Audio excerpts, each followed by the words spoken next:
Assalamualaikum warahmatullahi wabarakatuh. Saudara, dengan saya lagi Edi Mulyadi dari Forum News Network FNN. Saudara sekalian, ada berita yang agak mengejutkan. Anda tahu kan yang saya maksud tuh Profesor Dr. Yusril Iza Mahendra. Orang ini keren, ganteng, walaupun sudah tidak berumur, maksudnya tidak muda lagi tapi masih ganteng ya. Yusril juga pernah apa masih menjadi ketua umum PBB Partai Bulan Bintang ya. Kayaknya masih deh. Sekarang waktu sekjennya tuh si Ferry ya, teman saya tuh. Ferry gendut saya bilang waktu itu. Gede badannya memang ya. Tapi yang menarik adalah bahwa lama nggak nongol, Yusril diam 1000 bahasa dalam segala macam gejolak hiruk pikuk perpolitikan Indonesia, tiba-tiba jebret, dia bunyi dan kencang gitu ya. Sehingga seorang ekonom senior semacam Rizal Ramli pun agak terperangah gitu ya.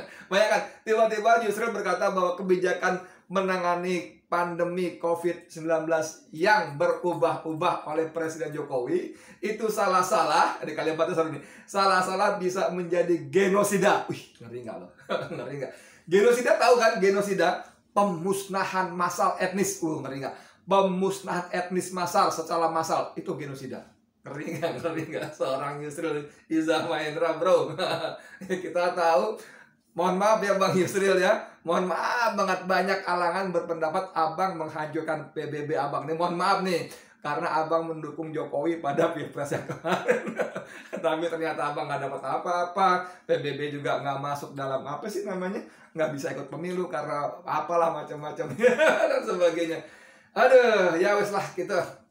Tapi itu sekedar, mungkin saya keliru, data-data saya nggak akurat ya. Misalnya PBB itu ikut pemilu tapi nggak sampai ke Senayan lah gitu maksud saya ya.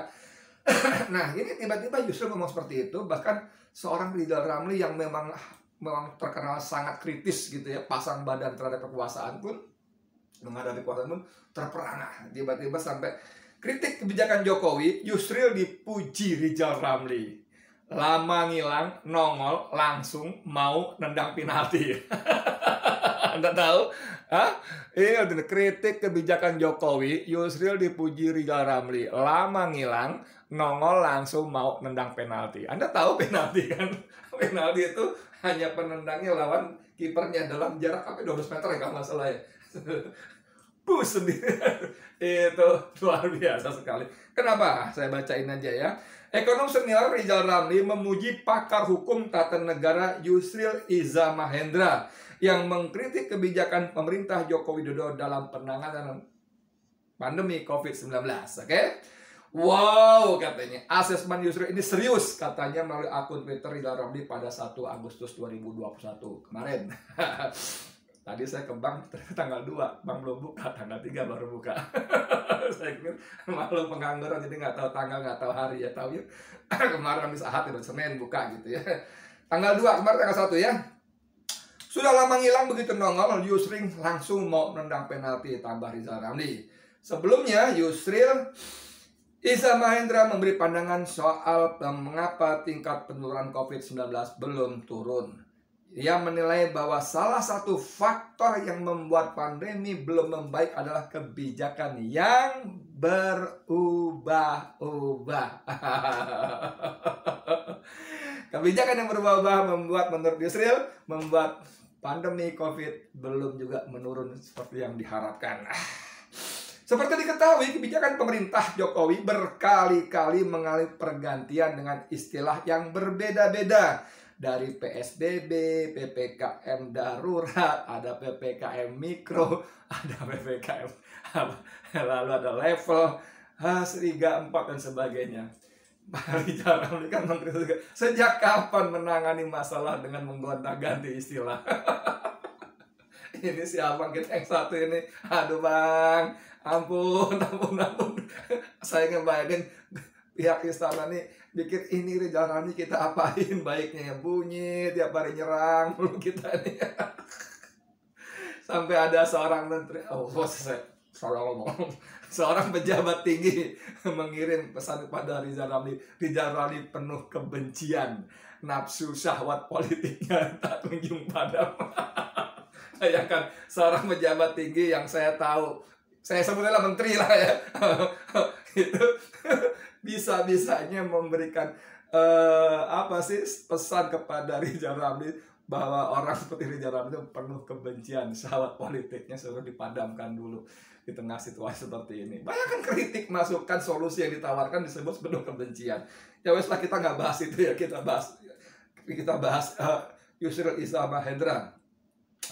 Kata gini ya, saya berpendapat ya agak terlambat karena sudah lebih 1,5 tahun menyatakan darurat kesehatan berganti-ganti kebijakan. Ujarnya dalam webinar yang digelar IDI, Ikatan Dokter Indonesia, pada 31 Juli kemarin ya. Dan kemudian orang dan rumusan-rumusan hukum juga tidak selalu jelas. Dan pelanggaran-pelanggaran dilakukan menimbulkan pertanyaan, apakah pure pelanggaran atau ada unsur politik? Oke, kita nggak ngerti dah itu unsur politik, urusan para dewa-dewa deh ya. Sorry kalau saya bilang dewa, bukan berarti saya percaya sama dewa, itu istilah aja ya. Musrik lu percaya sama dewa? Enggak bercanda. Itu para elit lah, para elit yang pelit. Yusril berpandangan bahwa kebijakan dan masalah di atas memberikan citra yang kurang positif kepada pemerintah. Karena ada anggapan orang tertentu yang kena tebang pilih. Nah ini penting nih. Yusril bilang soal penegakan hukum di era pandemi.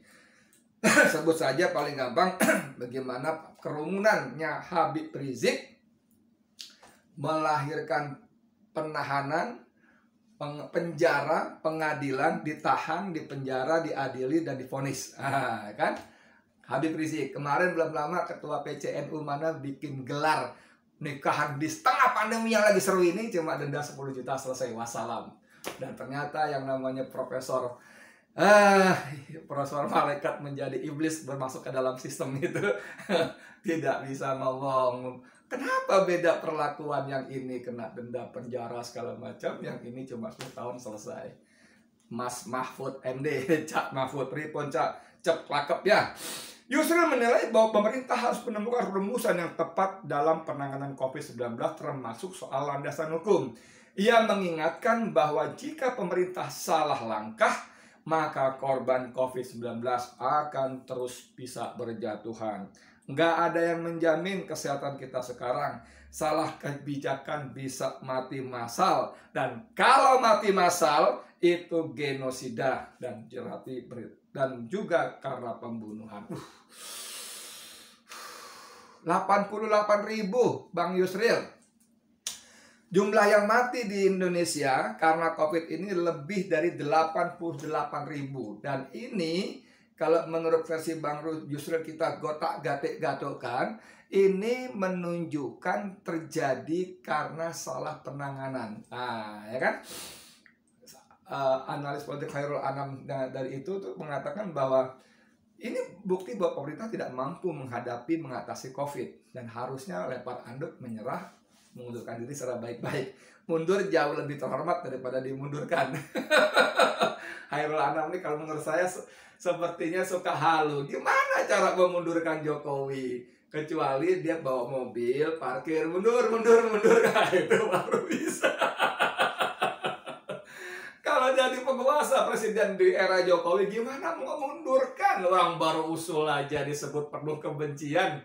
Bang Yusril, Khairul Anam. Tapi menarik sekali, Yusril menggunakan diksi. Dia memilih diksi kata, pilihan katanya itu genosida. Dan ini betul-betul membuat kita terperangah.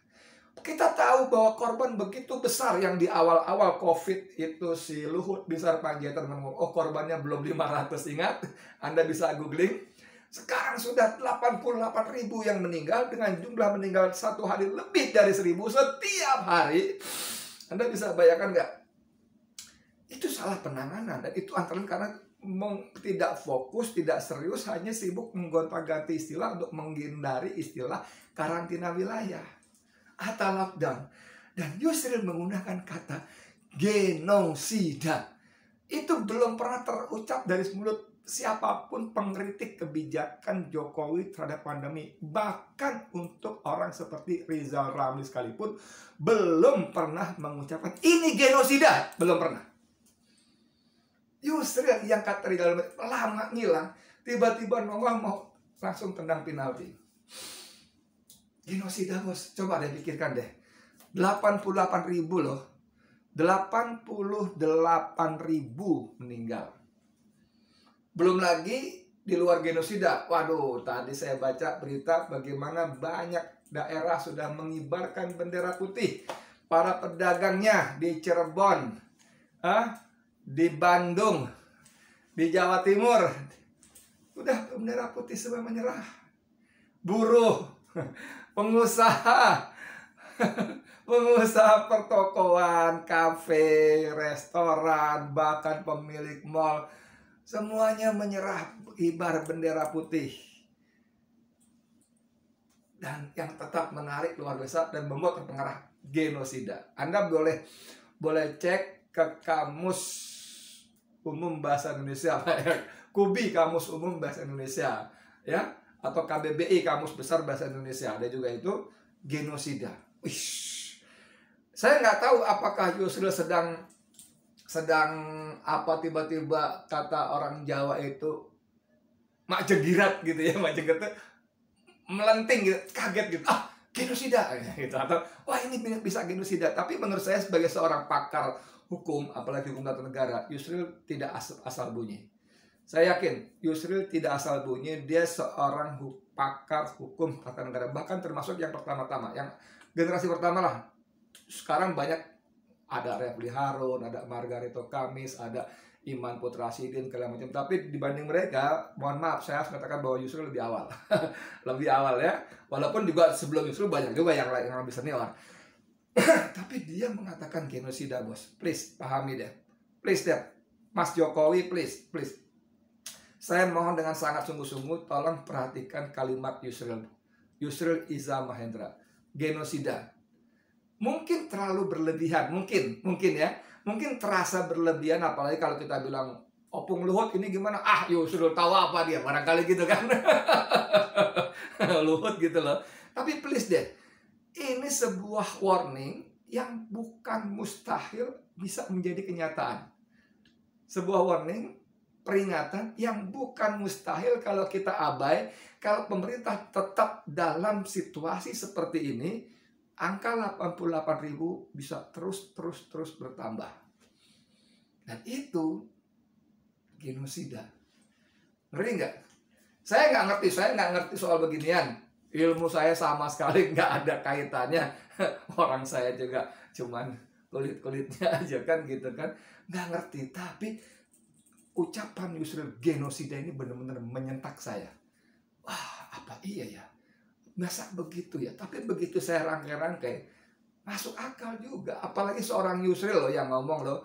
Seorang yang menurut dalam kriteria di dunia jurnalistik, Yusril punya otoritas untuk ngomong seperti itu. Karena keilmuannya. Otoritas itu kan karena keilmuannya, karena pengalamannya, kan begitu kan. Karena jabatannya. 3. Orang punya otoritas itu karena 3 hal. Punya jabatannya, punya ilmunya, karena pengalamannya, saksi sejarah, pelaku, dan sebagainya. Dan Yusril punya otoritas dalam bidang keilmuannya. Jadi sekali lagi Mas Jokowi, please. Please, sampean nakodanya, sampean presidennya, sampean yang bertanggung jawab akhir dalam semua kebijakan di negara ini, termasuk bahkan khususnya dalam konteks COVID-19 ini. Jangan sampai terjadi genosida. Saya Edi Mulyadi untuk FNN. Assalamualaikum warahmatullahi wabarakatuh.